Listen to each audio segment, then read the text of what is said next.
దట్టమైన దండకారుణ్యం, కీచురాళ్ల సంగీతం, ఒక్కసారిగా నిశ్శబ్దాన్ని ఛేదిస్తూ మోగే డోలు దరువులు, కోట్లాది మంది గొంతికలు ఒకేసారి చేసే జయ జయ ధ్వానాలు.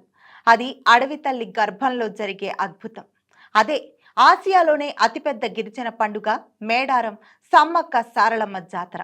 తెలంగాణ రాష్ట్రంలోని ములుగు జిల్లా తాడ్వాయి మండలంలోని దట్టమైన అరణ్యాల మధ్య ఈ మహా వేడుక జరుగుతుంది. దక్షిణ భారత కుంభమేళగా పిలువబడే ఈ మహాక్రతువు వెనుక కొన్ని వందల ఏళ్ల వీర గాథ ఉంది. కేవలం ఒక మొక్కు మాత్రమే కాదు, అది ఒక జన ప్రవాహం, ఒక జాతి ఆత్మగౌరవం, అన్యాయంపై ఒక తల్లి చేసిన అలుపెరుగని పోరాటం. మరి ఈ జన సముద్రం అడవి బాట పట్టడానికి కారణమైన ఆ వీర చరిత్ర ఏంటో ఒక్కసారి పరిశీలిద్దాం. ఇది 13వ శతాబ్దపు కథ. ఓరుగల్లును ప్రతాపరుద్రుడు పాలిస్తున్న కాలం.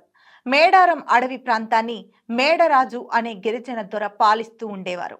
ఒకనాడు ఆ ప్రాంతంలో తీవ్రమైన కరువు వచ్చింది. వర్షాలు లేవు, పంటలు పండలేదు. అడవి బిడ్డలు తినడానికి తిండి లేక అల్లాడిపోతున్నారు. ఆ సమయంలో కాకతీయ సామ్రాజ్యానికి కట్టవలసిన పన్నులు కట్టలేకపోయారు. అది ధిక్కారమని భావించిన కాకతీయ సేనలు మేడారంపై దండెత్తాయి. మేడరాజు అల్లుడు పడిగద్ద రాజు, కుమార్తె సారలమ్మ, కుమారుడు జంపన్న, అల్లుడు గోవిందరాజులు అంతా ఏకమై ఆత్మాభిమానం కోసం ఆయుధం పట్టారు. కానీ ఆధునిక ఆయుధాలున్న కాకతీయ సేన ముందు గిరిజన వేట ఆయుధాలు ఎంతోసేపు నిలవలేకపోయాయి. ఒక్కొక్కరుగా వీరమరణం పొందుతున్నారు. జంపన్న సంపంగి వాగులో దూకి తన ప్రాణాలను అర్పించాడు. అప్పటి నుండి ఆ వాగు జంపన్న వాగుగా మారి ఎర్రబడింది. చివరికి సమ్మక్క యుద్ధరంగంలోకి దూకింది.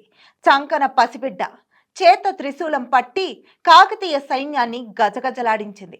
ఒళ్లంతా గాయాలైనా వెనక్కి తగ్గలేదు.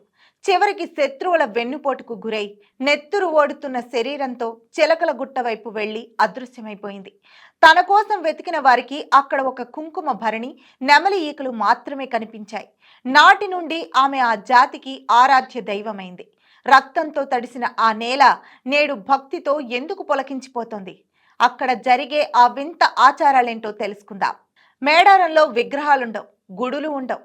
కేవలం వెదురు కర్రలతో అలంకరించిన గద్దెలు మాత్రమే ఉంటాయి. ఇది ప్రకృతిని దైవంగా భావించే గిరిజన సంస్కృతికి నిదర్శనం. ప్రతి 2 ఏళ్లకొకసారి వచ్చే మాఘశుద్ధ పౌర్ణమి నాడు ఈ జాతర మొదలవుతుంది. భక్తులు ముందుగా జంపన్న వాగులో స్నానం చేస్తారు. తమ పాపాలు, కష్టాలు ఆ నీటిలో కొట్టుకుపోతాయని నమ్మకం. ఇక్కడ ఇచ్చే కానుక బంగారం, అంటే అది లోహం కాదు, స్వచ్ఛమైన బెల్లం. అమ్మవార్లకు తమ బరువుకు సమానమైన బెల్లాన్ని తులాభారం సమర్పించి మొక్కులు తీర్చుకుంటారు. కులమతాల ప్రస్తావన లేని పండుగ ఇది. తరతరాలుగా వస్తున్న ఆచారాల ప్రకారం మేడారం గడ్డపై ఈ పూజా కార్యక్రమాలను కోయ వంశీయులైన పూజారులు అత్యంత భక్తి శ్రద్ధలతో నిర్వహిస్తారు. సమ్మక్క పూజారులుగా పొయిల వంశీయులు, సారలమ్మ పూజారులుగా సిద్ధబోయిన వంశీయులు, పగిడిద్దరాజు పూజారులుగా పెనక వంశీయులు ఈ క్రతువును జరిపించడం ఇక్కడి ప్రత్యేకత. కోయ పూజారులే ఇక్కడ సర్వస్వం. వారు చిలకల గుట్ట నుండి సమ్మక్కను కుంకుమ భరణి రూపంలో గద్దెపైకి తీసుకొచ్చే ఆ ఘట్టం చూస్తే ఒళ్ళు పులకించక మానదు. జాతర అంటే ఏదో ఒక రోజు జరిగే వేడుక కాదు. ఇది 4 రోజుల సుదీర్ఘ మహాయజ్ఞం. మొదటి రోజు కన్నెపల్లి నుండి సారలమ్మ గద్దెకు చేరుతుంది. రెండో రోజు చిలకల గుట్ట నుండి సమ్మక్క తల్లి రాకతో జాతర పతాక స్థాయికి చేరుతుంది. ఆ సమయంలో జిల్లా కలెక్టర్, ఎస్పీ వంటి ఉన్నతాధికారులు సైతం గాల్లోకి కాల్పులు జరిపి గౌరవ వందనం సమర్పించడం ఇక్కడ ప్రత్యేకత.